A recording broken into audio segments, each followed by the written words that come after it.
I Well, love Cali. Honestly, I love Cali, guys, but I just don't want to do business there. man, I guess to everyone, like it's 6 o'clock. It's that time, right? So we can get started. I thought that we had a guest tonight, but that ended up not happening. But Yeah. it's of no consequence, man, because I think there's plenty to talk about this week.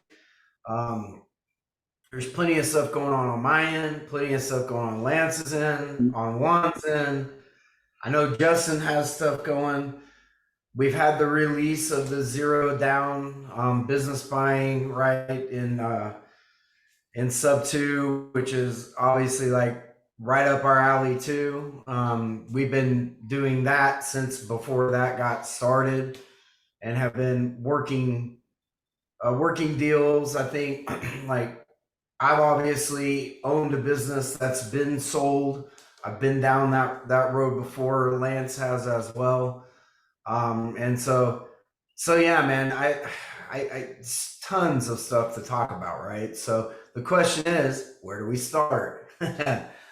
um, so any of you guys want to share wins for the week, and that can kind of roll us into, I think, getting started and talking about everything we've got going on. I got a win. I got a huge win. Okay. Let's hear it, man. I'd love to share it, guys. So I'd been working with this cat, Tony. He's a sub two student. He hit me up, I don't know, about a month ago to help him try and stop a foreclosure. And my my portion of the deal was bringing the capital, right? So I found a capital, someone who would bring in the capital to pay the arrears off.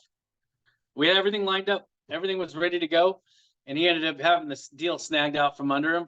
We think from his TC, we're not 100%, but the TC didn't want us to come in to bring the cash. They wanted to bring their own person in, right? So we kind of have a feeling that some weird stuff went on there. Needless to say, he was really calm and cool about it. He's like, yeah, whatever, man. So he hits me up last Friday, okay? Hits me up, says, hey, I got this deal. I'm trying to stop this foreclosure. Frisco, Texas. I'm like, ooh, Frisco. Shows me this deal. It's like the ARV's like 725, right? Beautiful house, limestone siding, gorgeous area. Um, and I looked at it. I looked at my wife. He goes, hey, if you can bring 28,000, I'll give you $20,000, in less than 30 days. I was like, holy crap, that's a no-brainer. I had made my first text message was like, he's like, yep, I'll do it. And I told him it was his first deal. I like to help Gators get their first deals. I said, hey, we'll split this, it's your first deal. I'll show you how to do the paperwork, the JV agreement, the promissory note, and all that, all the contracts. And he was like, yeah, totally. So it's like Monday, right? So it's a 3-day weekend, holiday weekend. And the foreclosure's set to go down on Tuesday, man. So we like had no time, right? And I'm like, oh man, we were like tripping. My wife was like, she's like, babe, she's like, I don't know. I think we're up against the wall here. I don't know if we can stop this thing. I was like, hold on, hold that. Don't you use that language around me. We are not stopping here.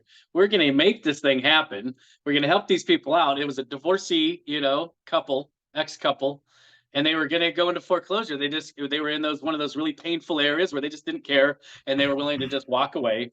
So Tony stepped in to help them get this place out of foreclosure. Well, we were like, we didn't really know. We kind of knew what we could do to stop it, talk to the attorney, talk to the bank and say, hey, we've got the funds. But I reached out to a buddy of mine, Evan, who's done a lot of foreclosures. And I said, hey, if we wire the funds, will this stop the foreclosure? And he said, well, it should, but there's a small percentage that the bank will still move forward with the foreclosure. So you've got to make sure everything's like lined up just right. And so, a slight bit of panic ensued. And this is Monday afternoon. And so I reached out to my guy who was going to help me dispo this in Dallas. And I said, hey, how do we stop this? And he goes, well, talk to my buddy. I talked to his buddy, and his buddy says, hey, here's these two girls. And we reached out to both of them. And one of them said, hey, I can help you out. Her normal fee was $600. She was going to help us for $300 because we'd already done most of the work. And so she came in within 39 minutes, guys, of this thing hitting the courthouse steps, stopped that foreclosure, and we didn't even need to pay the arrears. How cool is that? Like I was like tripping, man. So that was a huge, huge win for us. And it was the first time we got to be a part of stopping a foreclosure. So it felt really, really good, man. And I'm glad I got to share that with you guys. Man, that's awesome. I don't think, like, as an investor, right? I don't think that there's any better feeling for me than being able to stop a foreclosure from a predatory bank, right? So, Mhm. and let's just be frank about it, guys. The banks are predatory. They don't care about these people. Yeah. Yes, they didn't pay, right? Let's not separate that, but life happens, right? And when life happens, the bank just says, "Hey, you need to pay us," and then they turn it over to a trustee, and it ensues from there. They don't tell them, "Hey, this is what a loan mod looks like. This is what a loss mitigation package looks like." They're not leading them down the brick road, right, to get this stuff done, and these people feel helpless. And Mhm. so, I mean, I can share a win much down the same road, both myself and Juan. Me being a veteran, there's nothing more near and dear to my heart than being able to help out a vet. Um, we had a vet that's kind of much in the same situation in Abilene. Um, the guy has a pretty severe TBI. Him and his wife are going through a divorce, and he is in the middle of foreclosure. I had another sub two contact me that doesn't know how to stop the foreclosure. Plus, he was getting ready to go out of town. And so I was like, man, obviously this is a veteran 100%, right? I'm going to try to drive in 100 miles an hour to get this guy taken care of. So, like, I came in, we got the thing going under contract, brought Juan in, then Juan brought Kiki, and I'll let him talk more about that process, right? But brought Kiki in to get the foreclosure stopped, right? But it's kind of been one thing after another, man. So it's never easy. We know that, but at the end of the day, even if I didn't, and I really pretty well told Juan this, right? It's always our want to make an assignment fee. It's always our want to make money out of it for sure, right? But if I did not make a dollar to help out that vet, I would have done it 100%. I told him that my job here is to make sure that this guy and his family are able to turn the page to a new chapter. So, Juan, man, I'll let you kind of take it away on all the ins and the outs because he's been in the weeds on this one, man.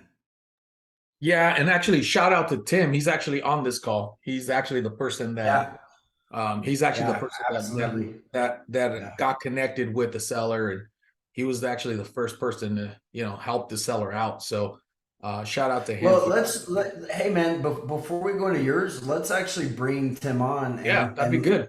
I want him to talk about how he found Ryan, right? Yeah, So, that'd be good. hey Tim, I know you're um I don't know if you're in a place where you can talk or not. I know he's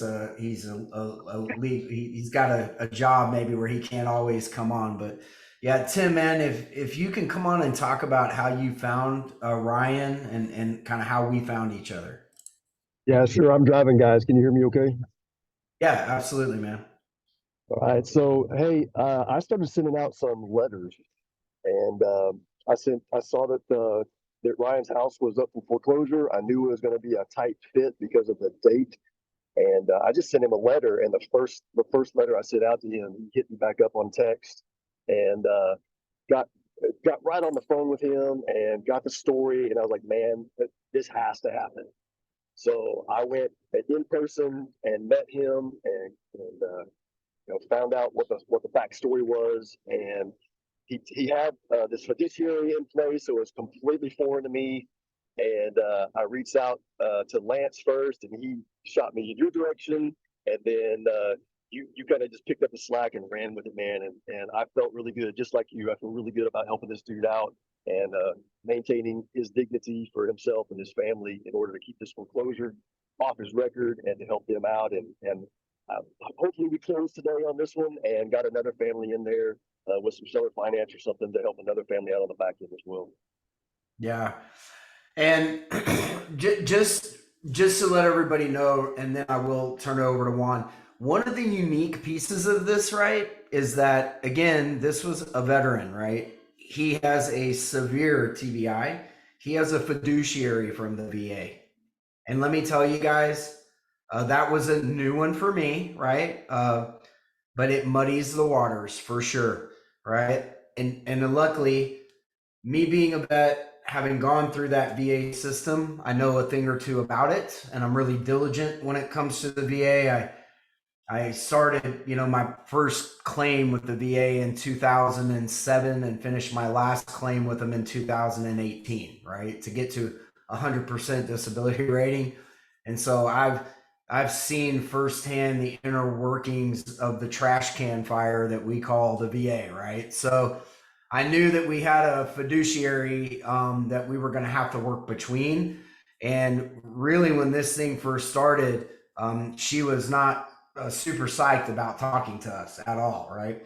So I actually had to jump on and kind of use a little bit of pull, right? I was like, hey, I'm a vet.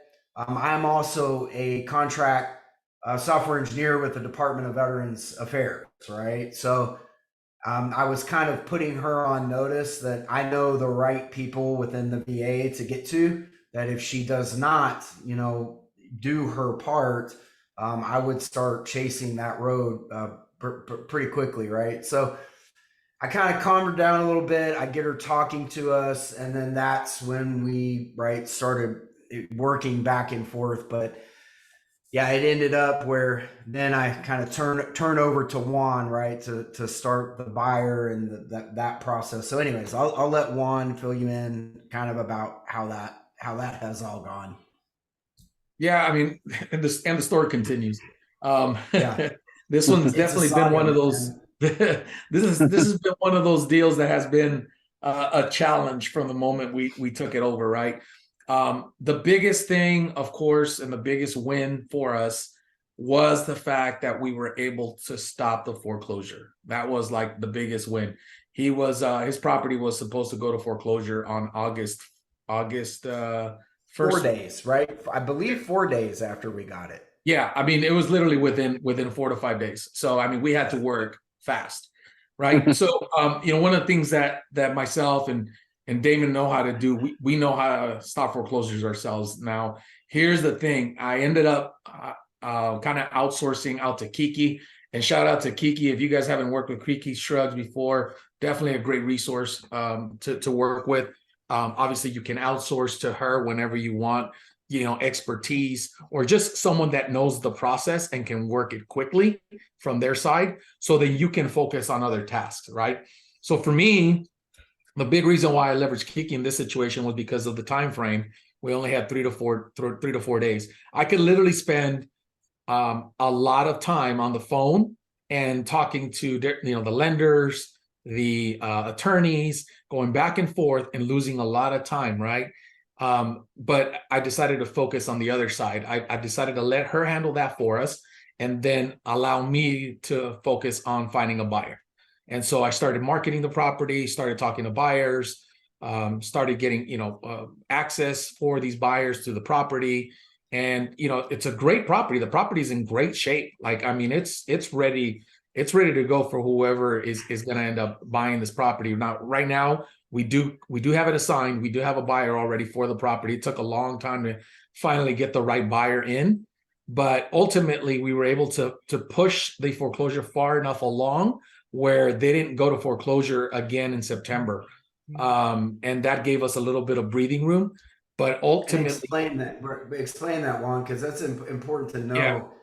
What was the step, right, that actually got that foreclosure stopped? Right. Yeah. So the step there was Kiki actually did everything that she could. We were going to, we provided them with payoff statements. We provided them with proof of funds. We provided the lender with everything they needed to stop the foreclosure, yet they did not approve it. Here's the thing.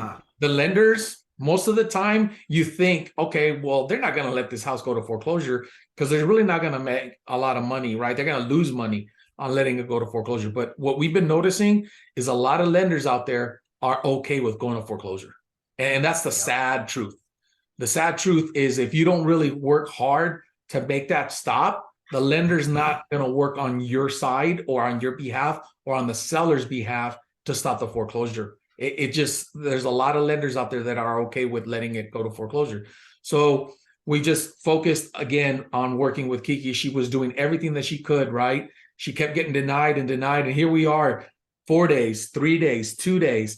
She finally got to the point where it was like literally the last day that anything could be done. She had the seller literally the night before the foreclosure proceedings go out and file for bankruptcy and apply for bankruptcy. So that was the only way that that stopped this foreclosure, because honestly, it wasn't going to stop. The lender basically denied us, rejected us 2 times when we submitted our contracts to take, to basically stop the foreclosure. So ultimately, The that's key to that, right? Bank is not on your side. Right. 100%. Yeah. They're in the bank is in the business of turning it over to the trustee, and the lawyer is simply there to bring it to its fruition, right? So look, the banks right now, guys, they're after the money. That's right. Yeah. That's right. So, again, it allowed for us to take, a little bit longer than 30 days, which is a great thing, because ultimately, a lot of times when you apply for a bankruptcy, you might not get more than 30 days. It just really depends. So we were able to confirm that through Kiki that it did not go to foreclosure for September. And so, again, we had an opportunity to just be able to get the right buyer for the property. And even now, we're still running into issues. We were supposed to close today. Today was closing. And ultimately, I got a call from the title company yesterday evening, okay, telling me we're not closing tomorrow. They basically pointed back, said it was the seller's situation. And there's been some things with the title company that I'm not really happy with. But here's the other important point, okay? It is very important, if you're doing your own TC work, if you're doing your own transaction coordinating work, that you are on top of the title company consistently. Like if you're not hearing from them, that's a bad sign, right? So many times you'll hear from them you'll hear from them when they call you, from time to time, or, respond to your emails. But if you're not getting responses to your questions, definitely get on the phone with them, rattle cages. And I mean, I had to actually have a pretty nasty gram that was sent to the title company on the behalf of the seller, saying that this was completely,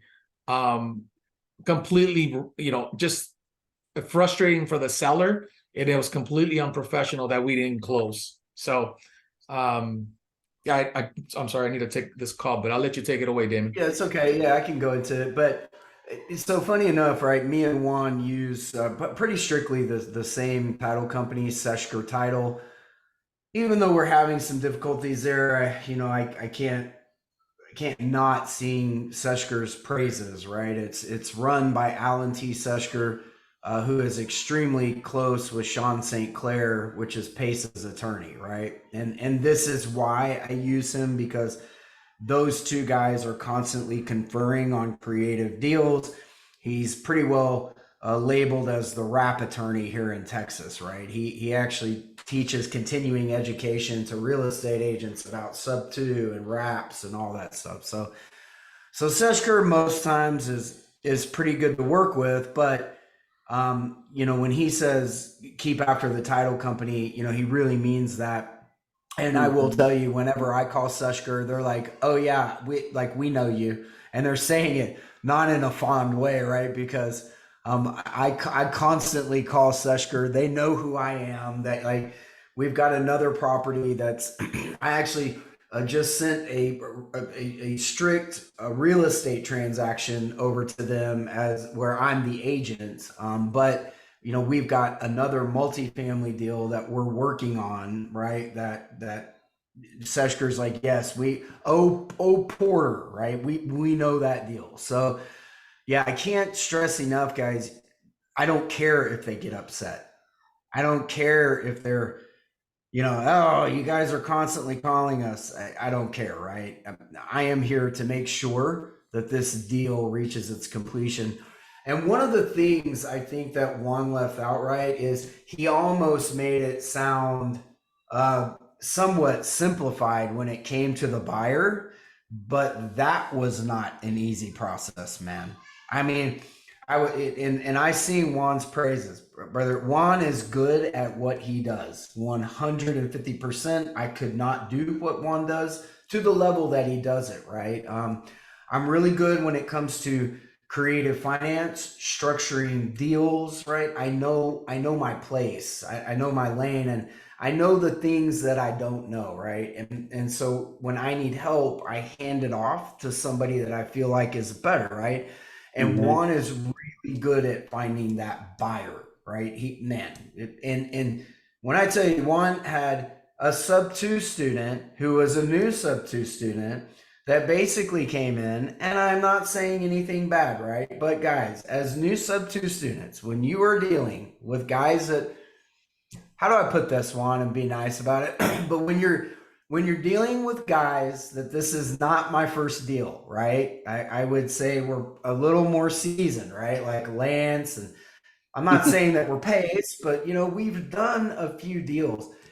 Please do not waste my time and come in and kick the tires on my deal, right? Like, oh, I don't know about this and the contract, and you're trying to change this and that. And look, man, and Juan is much nicer than me, right? My military background makes me super blunt, right? I would tell him flat out, if you are not here to buy this deal, then push rocks. I don't have time for it, right? Like, do not come in and kick the tires, right? We can do a little bit of that, but there comes a point where it's like, again, as Juan stated, right? We have a guy that's in foreclosure that we're trying to help. We're very clear about that. We're running out of time. We're going to let you do your due diligence. But anyway, I'll let you take it away, Juan. You're off the phone. I wish that you would talk a little bit about that and how we actually ended up at this buyer. Yeah, I mean, you're right. You know, I kind of made it sound a little simpler than it is, but finding the right buyer for these properties is it's not easy, right? You have to reach out to several buyers to make sure you find the right one, the right fit, and always, you know, provide the buyers with all pertinent information that you can provide them. So, you know, we had several buyers that were interested in, like Damon said, we had a couple that, you know, it was their first deal. I could understand their concern. I could understand this being their first deal. They want to kind of be handheld a little bit. And so I was okay with doing that, right? But you get to a point where it's like, okay, like how much handholding are we talking about? Now you're talking about having me change the process by which we operate, right? All of a sudden, you know, you're having to put, you know, special provisions in the contract, things of that nature.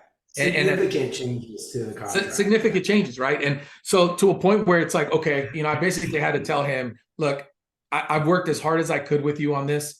I've bent over backwards. I've made changes. I've tried to accommodate you as much as possible on this deal, but obviously this is just not going to work for either one of us. And, you know, I hope you find, you know, what you're looking for in your first deal. But ultimately, when it comes to buying your first deal, there are risks. There are risks associated when you buy a deal. And that's the whole reason why you vet. That's the whole reason why you do your due diligence. Your due diligence many times is not going to be being able to make changes to a contract that a wholesaler has already used multiple times, and it's kind of streamlined. So, so bottom line is we had to buy, you know, as much time as I spent with him, I had to release him and just give myself the opportunity to find the right buyer. I found, you know, I got a buyer that had come in before this other investor, but didn't commit. Here's the other thing too, that you have to keep in mind when you get your buyers, right, to come out and look at the property. Never commit to a buyer until they submit their EMD. The EMD is going, 100%. yeah. So the EMD obviously, consummates their seriousness on the buying side, right? And so what you get a lot of times is you'll get somebody that tells you, I want the property, give me all the assignment contracts, send it over to me. And then they kind of just sit on it and wait. And so one thing that I always communicate to our buyers is, look, I'm going to send you the assignment of contract, but just know that first person that submits that EMD and the assignment of contract, the title, that's who gets the property. So just be aware, if you're wholesaling properties, make sure that that's what you're doing with your buyers. Always take control of the situation. Don't let the buyers control you. And that's the one thing that was kind of a frustrating thing, I think, for buyers also, because they feel like, well, I was the first one to reach out to you. Well, yeah, but you weren't the first one to put down the EMD, which confirms that is the seriousness of you buying this property. And it's not fair to somebody that is going to put their money where their mouth is, right? And so, so bottom line is that what ended up happening is that this person also that I was working with, I said, you know what, I'm just going to have to let you go and go with another buyer.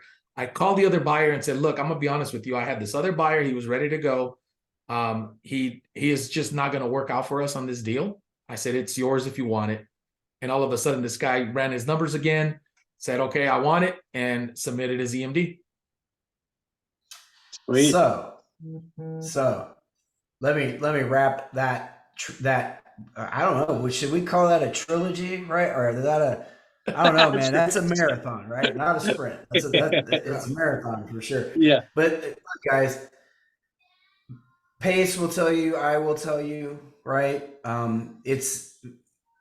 Yes, there are things about this that can be easy when you're investing, but sometimes it's not easy, and it becomes about action and being diligent, right? How bad do you want it? How bad do you want this thing to, and you have to walk these deals from start to finish to get them done. And again, right, I'll be the first to say, there have been some where like that, right? I mean, the assignment fee comes, you're closed, 7 days, it's a dream come true. And then there are others that are not. And so I think that's a massive win, man. I wanted to call Juan. He's one of our partners in here.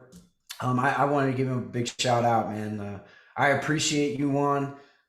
You're the man, right? Yeah. And then I want to share, I want to add on to that and share, right? And then, and again, I am the first to say, I don't know everything. I learn things every day, right? But I would consider myself, I have done some serious investing at this point. I own enough properties at this point where I can say that, I've been through the rigmarole, right? I've been through some of these challenging deals, and we were currently into this deal in Porter, and you're going to hear me speak to what Juan was talking about knowing your contract, because sometimes, guys, you'll run into a guy like me, right? And I am much like Pace. Pace will tell you, if you don't know what you're doing and you give, and most times I've got no trouble paying that assignment fee. But if the wholesaler is being unethical, if they're doing things that they shouldn't do, if they're starting to just literally upset me in the deal, well, now I'm looking for ways to take care of myself, right?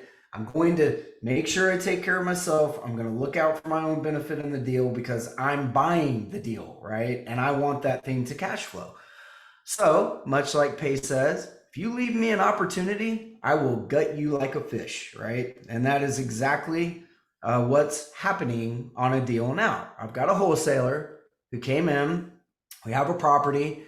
$350,000 is the purchase price. It's 12 units, roughly, I think, end of the day. And they wanted a $40,000 assignment fee. That was my first. Now, hey, you dictate your assignment fee. That's fine. I'll run my numbers. And as long as that deal still looks good, I'm happy to purchase it, right? But I was, when I came into this deal and I see it's a 72-year-old lady, and you're trying to take advantage of her, and you're telling her lies. They had one LLC that they started and purchased from her. They couldn't get it done there, so they started a subsidiary LLC, same company, and were not upfront with her and purchased it from her, right? So now it's the same people putting it under contract that she asked to terminate with, right? That's unethical.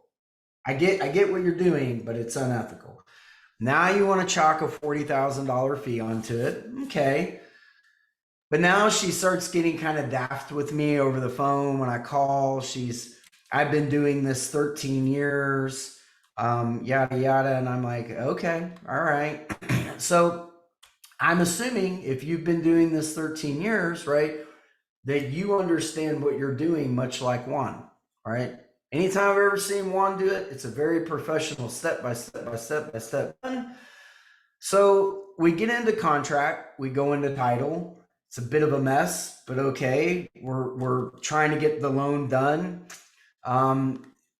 First things first, her original contract has been null and void for quite some time now because she doesn't understand her contract. But that's for the attorney I now have working on it to deal with, right? But the other part of this is that she sends me an addendum that's not even an appropriate addendum. I have already, told her that I'm a real estate agent here in Texas. I understand the contracts, right? So we sent her a revision on the addendum that only went to August 9th, but I was telling her that this close of escrow is going to happen on the 13th of September. You should go ahead and get this lined out now. No. Don't worry about it. I've got the buyer under control. Or the seller, I've got it under control. So she sets this first date until August the 9th. Well, I started telling her, hey, guess what? You're coming up on your addendum date, right? You're coming. And I finally got tired of holding her hand. And so I was like, okay, I'm just going to see what happens, right? So we come and we pass the addendum date. Now you're in non-performance, right? And now I'm just letting it ride, right? So she's actually coming up on her contract date on August the 28th. And I'm like, okay, she hasn't done anything yet, nothing yet. I waited until August the 28th. And then guess what? August the 29th, I went over to have a visit with the seller who I have been building tons of rapport with. I got her under contract, right? So now I'm purchasing at $350,000. I currently have title open. And of course, the wholesaler's pissed off, right? Because now they're cut out of the deal. That's where we're headed, right? So now they've gone completely quiet. They don't want to answer anything from us. So I hire an attorney, right? I am happy to pay the $5,000 to that attorney because even if what I lose is the $5,000 in earnest money, plus I pay that $5,000 to the attorney, I still end up paying the $10,000 assignment fee, and I'm $30,000 better off of her assignment fee, right? Because now I'm purchasing at $350,000 from the seller. I'm direct to seller now, right? So we are now have retained the attorney, and I now have the attorney going after the wholesaler, right? And the wholesaler is about to get cut out of the deal altogether. And probably what's going to happen if they really test me, because I have the money, right? I have the money, I have the means. So it's, do you want to go into arbitration with me? Because I'm happy to take it. I'm happy to take it to an actual court proceeding, right? I'll pay the $7,500. It's still good for me because I'll get the cash flow from the property. I'm going to retain $7,000 a month in cash flow from that property, right? So really what it boils down to is, how much does the wholesaler really want to fight on it? Either way, they're not going to get their $40,000 assignment fee. They will probably get the $5,000 in earnest money, right? But even then, I'm going to try and see if we can arbitrate that, right? Maybe I give them half. I'll give them $2,500 to go away. So yeah, this is what happens. And I know that's like there's a lot of stuff going in between the lines there. But the point is, you got to know your contracts. You've got to understand your contracts. You've got to understand the dates that you lay out. And you have to be diligent about that stuff, because if you don't, I mean, people can call me the bad guy in that. But at the end of the day, right, I'm the buyer. I'm about the cash flow. I'm not here to line your pockets, right? So anyways, it was a win for me, because I'm going to come out on top, and hopefully by the time all of this is done, by the end of this month, we'll own a multifamily, right? That is the hope. But Boom. anyway, yeah. So Good. Get those gotta make scumbags off the contracts. street. Yeah, man, I'm Hey- all about wholesaling, right? Like, Hey, because man, there is a Damon. necessity. This Mike Weiss has had his hand raised pretty much since the beginning of the Sorry, Mike. show. So, Yeah. Mike, you want to hop on, man? I think you had a question about the foreclosure that you guys were doing, man. Sure did. Yeah, this is my first meeting, but I have some experience in the game here. Welcome. Yeah, thank you Welcome, for Mike. having me. Yeah, I don't even remember how I found out about it, but here I are. Anyway, the foreclosure, I know in Texas it happens very quickly, like 21 days or something like that. It's very rapid. My question pertains to the buyer.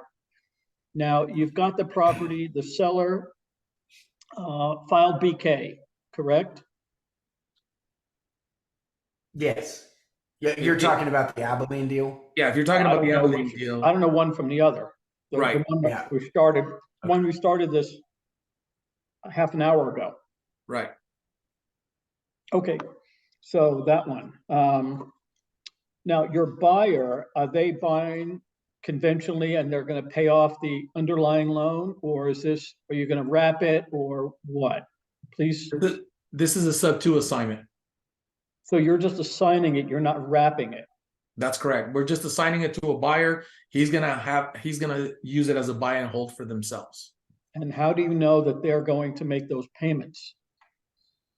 Well, I mean, obviously that's the same thing with any buyer that you ever get, right? I mean, you could always ask that question about any single buyer, because ultimately the way that the buyers are going to do their payments is got to be setting it up through a third-party servicer, and that's how the seller is going to be notified of the payments being made on their behalf. Okay, well, what I'm saying is, does the seller have any recourse if the payments are not The made? seller, Because if they don't- so yeah, the seller can have recourse, right? But that's also up to the seller to place in. You can place performance in the state of Texas, right? Which I do believe comes under a warranty deed on it. I believe that's how that's done. But yeah, you can place basically a 30-day performance that states, hey, I'm the buyer, I'm not paying on the 31st day, it goes back to the seller, no foreclosure, no eviction. That's correct. Well, if they'll insure around that, bravo. Yeah. Yeah. And the VA, I mean, in terms of the loan process, right? The VA is one of the best in terms of, in my past experience doing sub-2s on, they're one of the best. I love VA loans, right? Because not only can the veteran do an assumption on that, but the sub-2 process is fairly easy with the VA. They don't give you a whole lot of problems. And then it just becomes about performance, right? Like, hey, but at the end of the day, right, you think to yourself, it is in the buyer's best interest to perform, correct? Why would they want to let it go? And especially at a 3.75% interest rate. If you've done your numbers and you're cash flowing $400 to $500 a month, why would the buyer not perform? I'm gonna put a renter in there. I'm not living there, right? But again, that becomes about the buyer at the end of the day, right? He has to perform. I'm just saying that it's probably, you guys talked about morals earlier. It's probably morally better to give the seller recourse in the form of a deed of trust or something that protects them in case the buyer has a problem down the road and then the seller's damaged. Yeah, Right. So- that's exactly what Damon just talked about, is the performance deed. That's exactly how Pace, how Pace teaches it. performance. Yeah, performance deeds. Yeah, those can be worked in to that for sure. And I do them, I have done them in the past. I know Dawn Walker in Dallas actually just did one not too long ago where she had a situation like that. So it can be done, to answer your question, right? Good, thank you. Yeah. Absolutely. Thanks, Mike. Yeah, sorry it took so long to answer. I didn't even see your hand up. All good. So yeah, anyways, so since we're on that note, right, of looking at wins during the week, like, does anybody else want to talk about a win that they've had?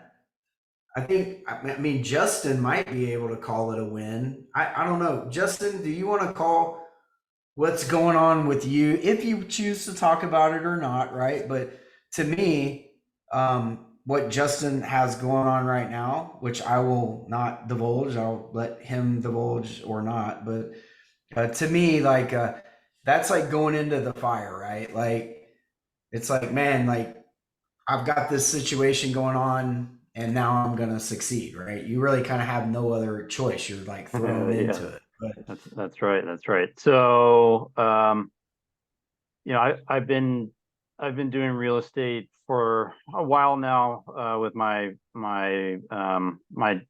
dad and grandfather, earlier in life, and then a little bit along the way, but I've had a career in, design, furniture design, project management, design engineering, so on, helping run a company.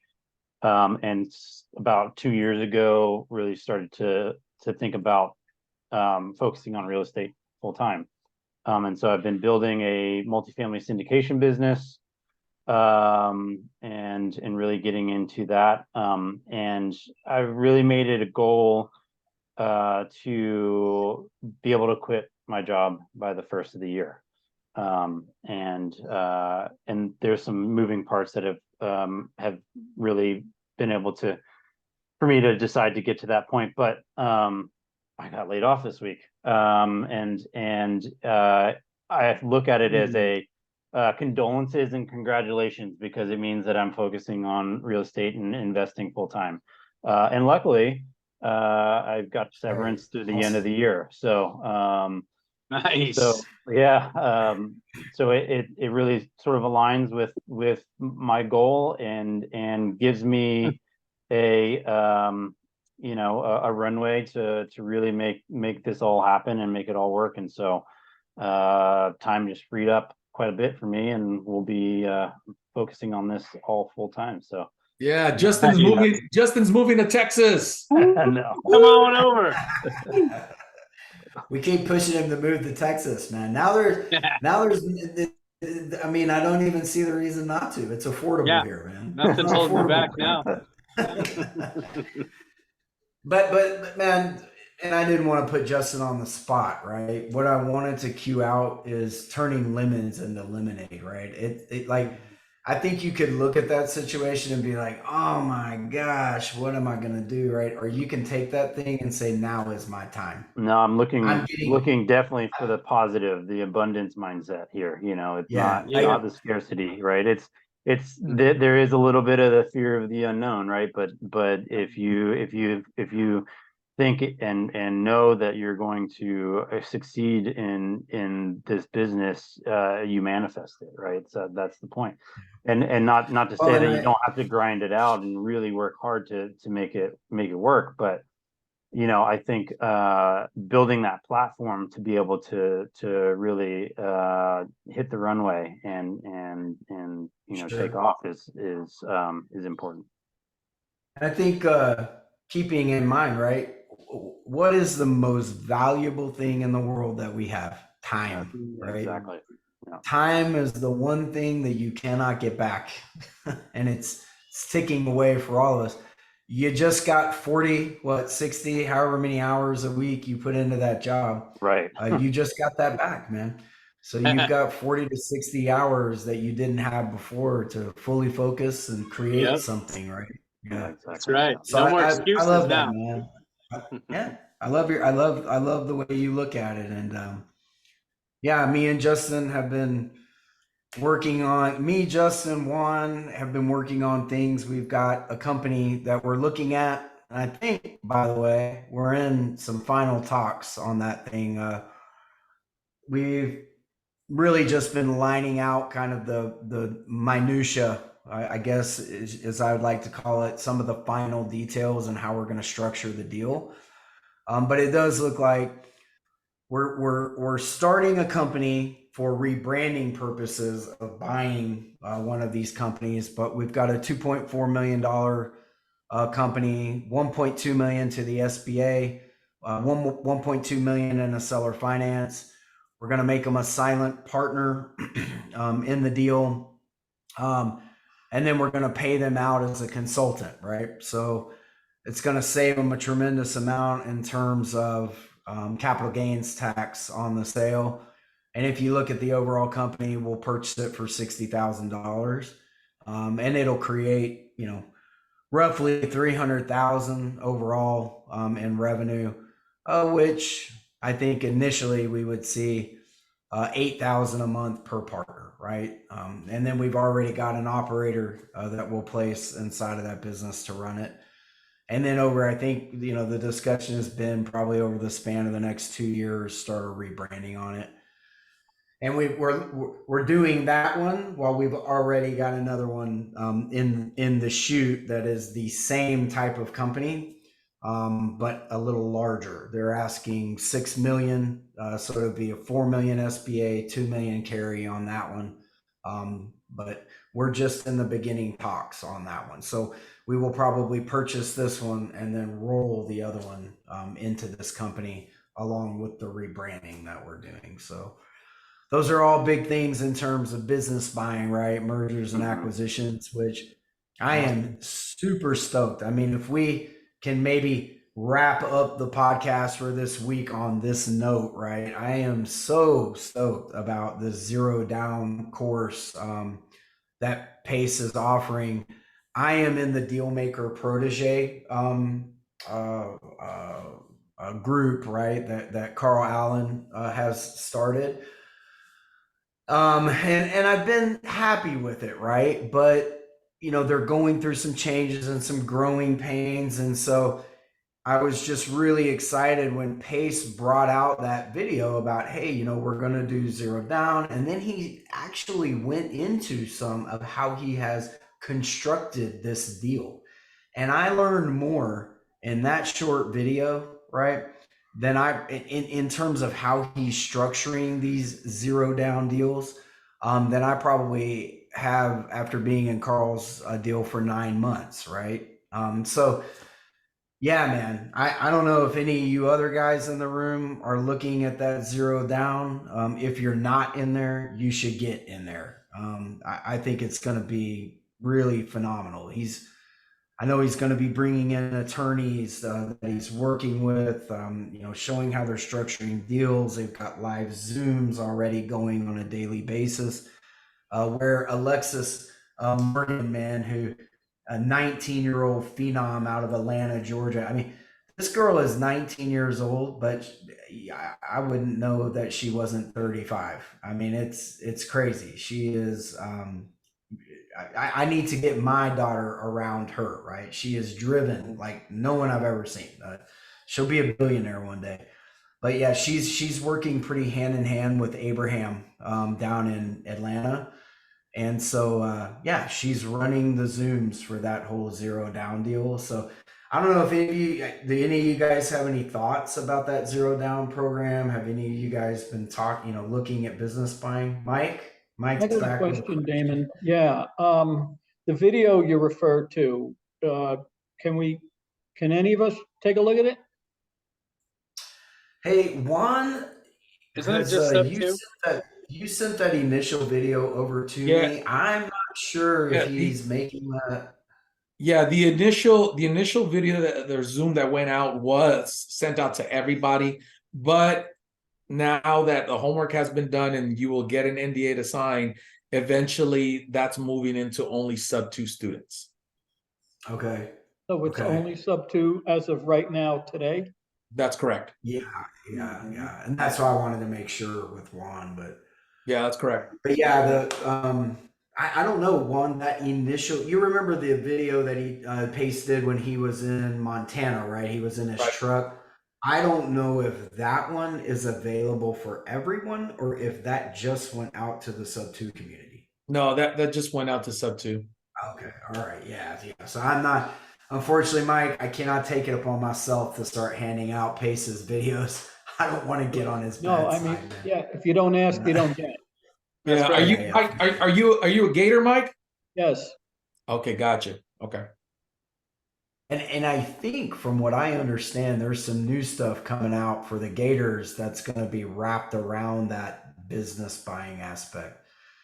Which Okay. what I'm hoping, because one of the things that I have found so crazy about the merger and acquisition side, finding money for like down payments, right? Like private money lenders on that, much more difficult than it is for the real estate side, which I find strange, right? Because the cash on cash return in a business, I mean, anywhere from 100 to 200%, right? The money is there to pay that note. I would call it much less of a risk on the down payment, and you can be an equity partner in that business as well. So you've got some say so as to how that business is run, right? So yeah, what I'm hoping is that on the Gator side, there may be some things that speak to that private money lending for the initial down payments and things like that on businesses, as well as maybe, transactional lending for like inventory and things like that. I don't know. It'll be interesting to see how that whole thing pans out. The Gators have a long Lance? way to go. Oh yeah. The Gators have a long Yeah. way to go to get up to the caliber It's of the it probably others. won't ever get there to Because where sub 2's at. there's so many Gators that don't know anything. And the sub 2 are at just a different level. Yeah. I mean, It's everybody because of the starts with- amount of money that Pace has spent on the sub 2 community, the trainings, the attorneys, and he talks about it a lot. It's just a totally different level. Like you said, it's a different commitment level financially. And it's a different caliber of people, I think. But there's a lot of Gators and sub 2 students like myself who's in the Gator. I'm in the Gator group all the time. Juan's in there a lot. I think Justin's a Gator now too, right? But yeah, sweet. Yeah, man. I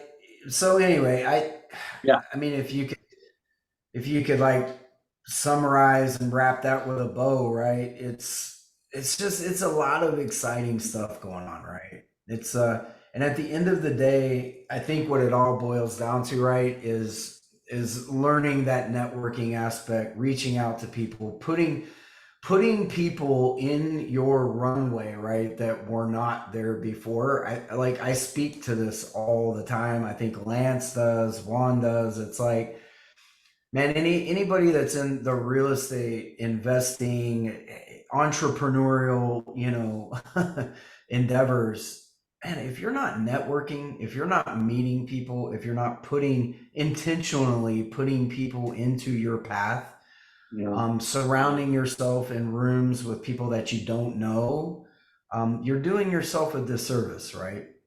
And I am naturally an introvert, so I have to make myself an extrovert. And funny enough, man, when I enter those rooms, it's like I click that thing in my head. I don't know about you, Lance, but it's like I'm going to talk to everybody in here. I'm going to try to talk to everybody in here. Yeah. I was the same. I was really I was a loner, man, in junior high school and early years of high school. Yeah, I was very introverted too. It's funny. Like you said, I pushed myself so many times out of my comfort zone that I'm comfortable being uncomfortable now. It's basically what it boils Mhm. down to. You just push yourself, you keep pushing and pushing and pushing, and then one day it doesn't really bother you so much. It's still kind of scary. Like when we get big guests on the show, I get really nervous Sure. still. And I'm like, oh Yeah, shit. same, man. Same. Yeah, like yeah, it's Yeah. it really does speak to that, right? Like being comfortable in uncomfortable situations. And I guess that's probably why I love jujitsu so much, right? Like I'm being a black belt in jujitsu, man, I on a weekly, nightly basis put myself into very uncomfortable situations purposely, right? Because I feel like jujitsu speaks to life that way, right? When you've got somebody who's on your back trying to choke you, that is not a comfortable situation. I bet. Yeah. So, Hey, so yeah, man. you want to open it up for some questions before we end? See if anyone's got any questions. Yeah, 100%, man. Yeah, I'd love to answer any questions that folks might have. Yeah, Don't guys. be shy, guys. That's right. Put yourself Anyone want to into hop an on? uncomfortable situation. Any That's help right. you need with any deals, anything like that? Yep.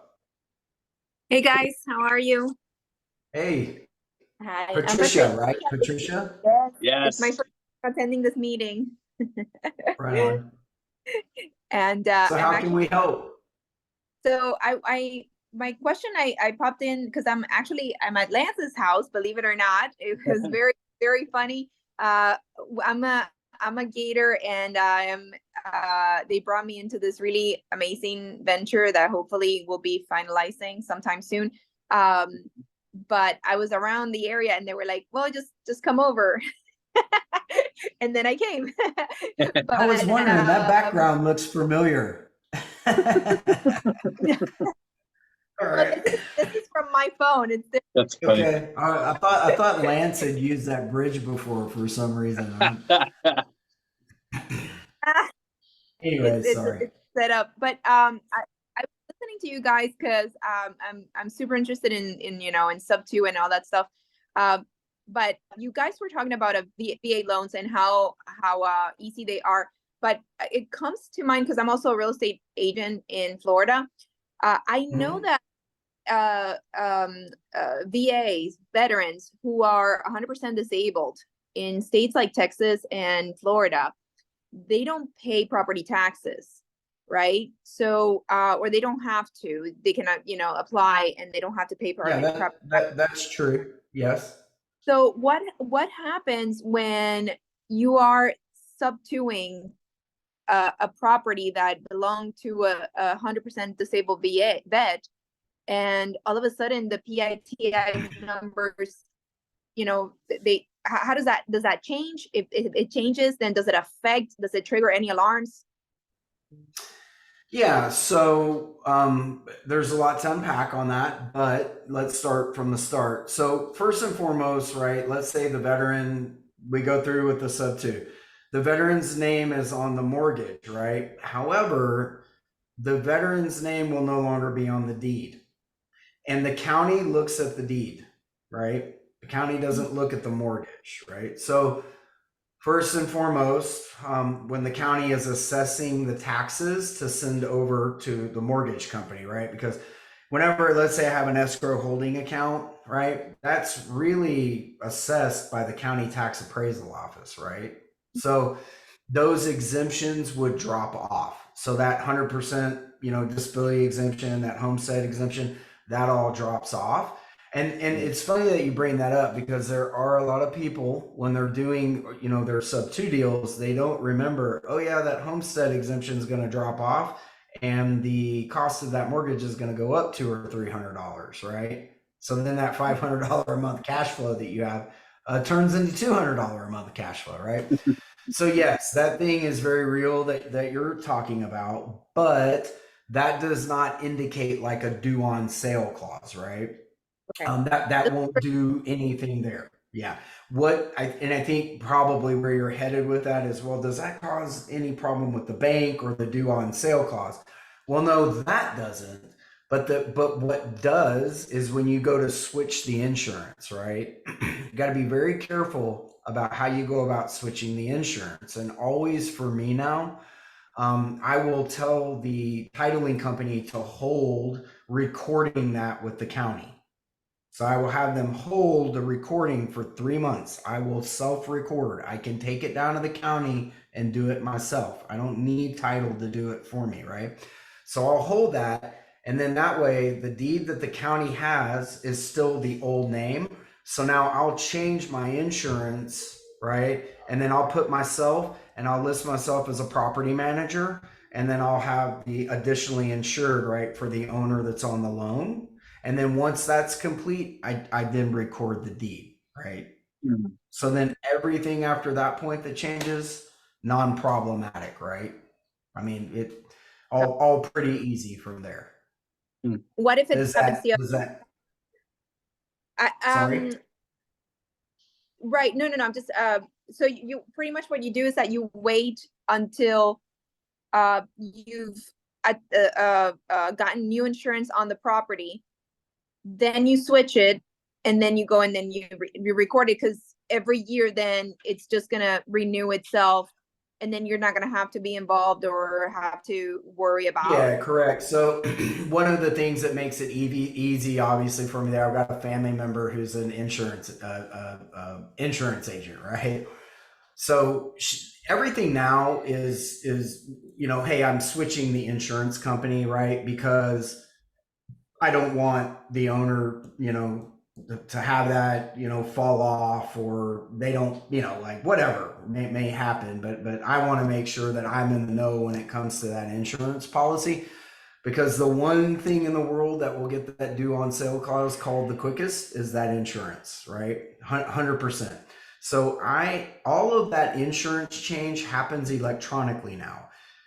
So I don't want to make it sound as though, oh, this is the 100%, right? There is no risk there. When you change that insurance, there is risk, because there is another person on the end of that line. Even though that insurance agent is filing that electronically with the bank, somebody's looking at that and saying, oh, okay, right, this is the new insurance, and now we're lodging this with the bank, right? And then that adjusts the amount that you're paying on the mortgage. So if that person's having a bad day, they just decide to take a really close look at now, realistically, they're probably doing hundreds of these a day. So unless it's a small bank, I would tell you probably not a big concern of mine, right? But there is somebody there who's like, hey man, I'm having a bad day, and this is what is going on with this insurance policy, and they decide to dig in, for sure, right? They'll start handing it up the chain, and then you will have that due on sale clause called for sure. Now, just because that due on sale clause gets called, though, doesn't mean that it's the end of the road. If you've got the right title company that sets it up the right way, you can always change the structure to a mirror wrap, which is more of an executory, right? So I could always change the structure, and it really is just how it looks on paper to the bank, right? But I don't want to go into like a mirror wrap, because that's a whole show in and of itself, right? But yeah, you could effectively, you could effectively change that, right, and avoid that due on sale clause. Right. But the insurance situation that you're talking about, this is going to happen with like any sub-2 mortgage. It doesn't not just VA. I mean, it's so to speak, right? I mean, let's say Lance goes out and purchases a property. He could leave the insurance in place. He doesn't have to fool with it at all. And that is probably your safest bet, right? But if somebody sees that, and then and who would see that, right? Your question would be like, okay, well, who would see that? So the insurance broker, right? Much like you've got a broker as a real estate agent, that insurance broker, if they go in and they audit and they look at that, and they'll stand it next to the deed with the county, right? And they'll be like, oh, wait a minute, This Somebody else. insurance policy does not match who's on the deed. And that person will get the due on sale clause called because she'll start taking it up to her higher ups and her higher ups will then take it over to the bank, right? And so for me, I'd rather rip the Band-Aid off, so to speak, right? And I think if you're following, again, right, you hear Pace talk about out of all of the hundreds of sub-twos that he's done, I think he's had maybe a handful, like 2 or 3, right, that have actually gotten the due on sale clause, and he evaded all of those. So I'd rather rip off the Band-Aid, hold the deed back, right, on the recording with the county, make sure that I'm cognizant of the insurance, I change it, right, get it done right from the get-go, and then I'm not worried about that whole thing, right? Because now I'm not dependent on somebody else's name being on the insurance policy. Good. Now, I have another question related also Sure. back to, I have VA buyers who definitely benefit from not having to pay real estate taxes in Florida. But then if I were to help them get a sub-2 deal and then they'd want to apply for, not having to pay taxes, at that point, the PITI will drop.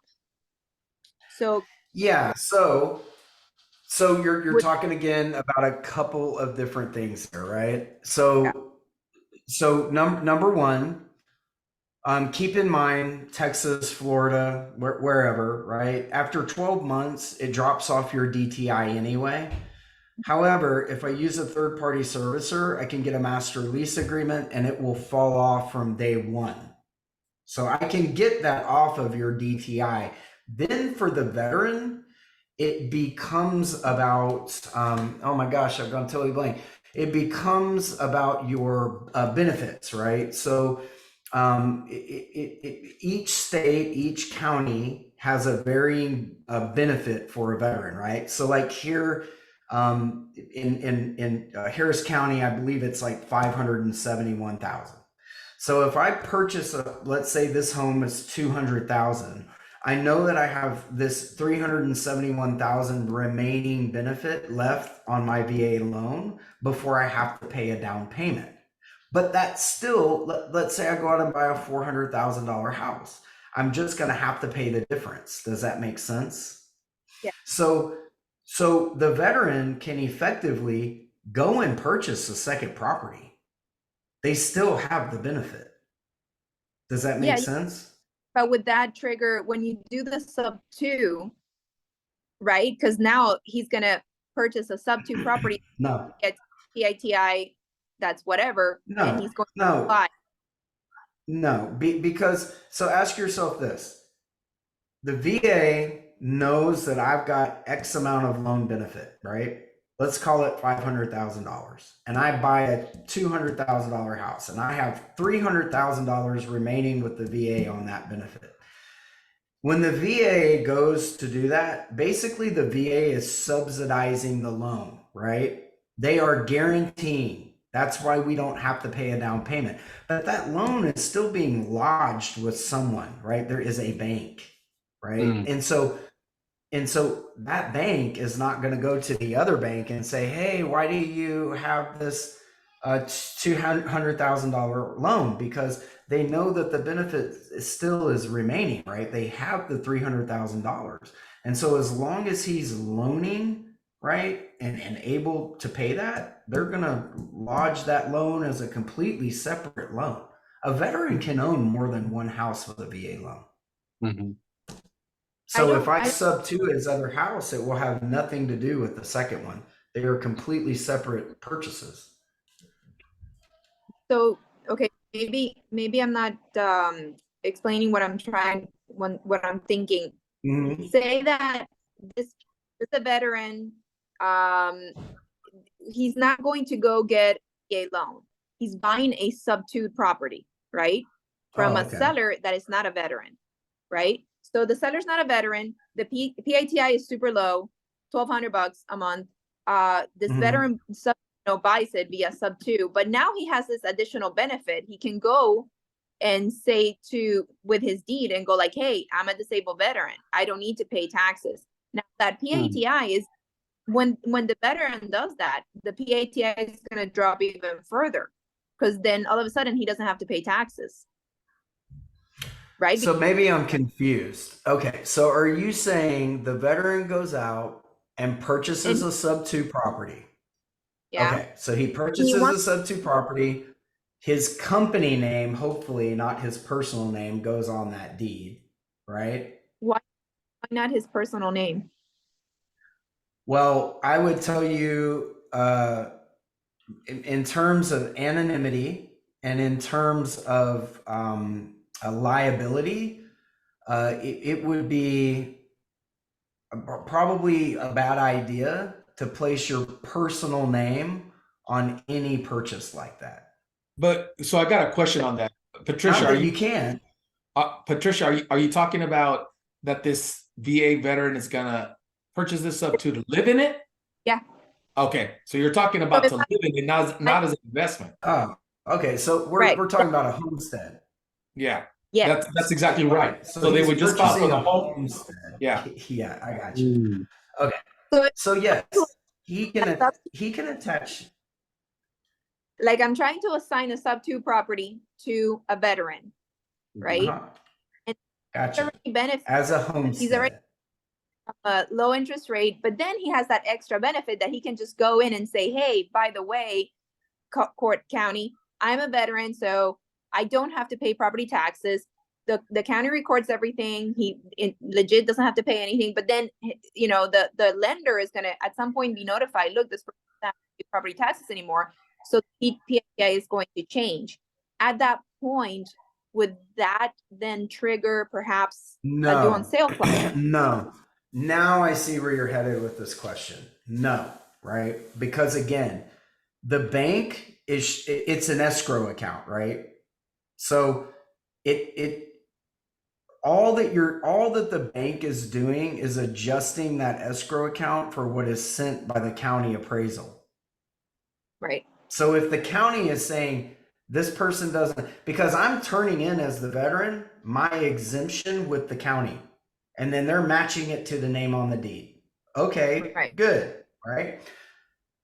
And the bank is strictly going off of what the county appraisal or what the county tax office is sending over, right? Hey, they owe this much tax, right? But even then, it's the county is not calling the bank and saying, hey, you owe this much, right?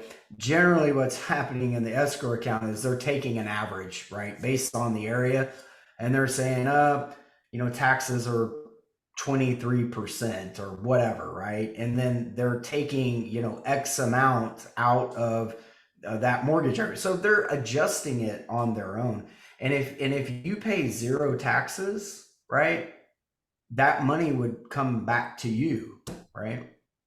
Right. Okay. So that's, yeah. So like with me on my personal house, 100% disabled vet, all of my stuff is with the county tax office, right? But yeah, so the bank just knows not to take anything out of escrow, but I still have an escrow account just in case anything comes through. But that will not indicate a due on sale clause. No, absolutely not. Sweet. Yeah. Great question. Sorry, I was confused. I was confused on your question. Once I grabbed on the fact you were talking about a homestead, that made sense to me. Yeah, gotcha. Yeah. Sorry about was that. that helpful? I hope that was helpful. We took a long way to get there. But Yeah, very much, because I do that was help. great. Yeah, I do help a lot of veterans find homes, and this is actually really great if I'm able to actually find sub 2 properties, because now it's becoming very cost prohibitive in Florida. Where are you at? You're in Florida? Fort Lauderdale, Miami area. Okay, so by the way, we should talk only if you're helping vets in that way. Like obviously, because I'm a vet, I love helping veterans, and I've got a lender, right, who can help. Like, so let's say you've got a veteran who wants to do a VA loan on a house, or maybe they had another house or whatever, but they can help them entitlement. Good Lord, that was the word that I was looking for, by the way. But they can help them to use that entitlement the right way, right? So that's really important that you've got a very seasoned VA lender. If let's say you've got a veteran who's I don't know, went through some situation and they had to sub to their property, but now they're wanting to purchase another property, you better have a very seasoned VA lender who knows how to do that entitlement the right way. Excellent. Very good to know. Cool. Man, I'm glad you brought that question. Thank you. Yeah, that was great. Yeah. Well, man, I guess we'll wrap it up for this week. Do we have any guests coming next week, Lance? Yeah, a little guest by the name of Sarah Weaver, who's a co-author of 30 Day Stay. That's supposed to be next week. So Finally. that's a big time. I know we've been Finally. waiting months and months. That's awesome. Yes. Man, Yeah. I can't wait. Yeah, she's brilliant, man. Yeah. Yeah. So guys, as always, we kind of come in and wrap up the show. If Lance has any final words, let it rip, Lance. Yeah, I just I wanted to let everyone know Patricia is she's our capital partner on our mobile home park. So she's one of our first awesome partners on a big deal, and so we're real excited to work with her. She's really detailed. So we're 50-50 partners on it. So she's come in and really digging in on some of the numbers and stuff. Her and Jess are going to actually go to the mobile home park tomorrow and do one last walkthrough. Yeah, pretty cool. Awesome. Oh, but yeah, I appreciate everybody. Oh, sorry. Yeah, go ahead. Congratulations. Yeah, I know that's been a long road for you guys, and it's always cool to see it reach fruition, man. And it's awesome. Yeah, as I finally wrap up, guys, I ask, please go out, like us on Facebook, go out, like us on YouTube. It helps us to grow. It helps us to bring guests. The more followers we have, we are always looking to bring bigger, better guests on that speak into our lives and help us to grow as entrepreneurs and investors, business people in general. So yeah, please go out and like us on all those platforms. And as I say, I wrap up every week. We appreciate all you guys for giving your time to come see us. Time, again, is the most valuable thing that we have, and we try to bring value to each and every one of you. We love you all. We appreciate you. Thank you for coming and hanging out with us for an hour. We'll see everybody next week. Bye. Thank you. Thanks, guys.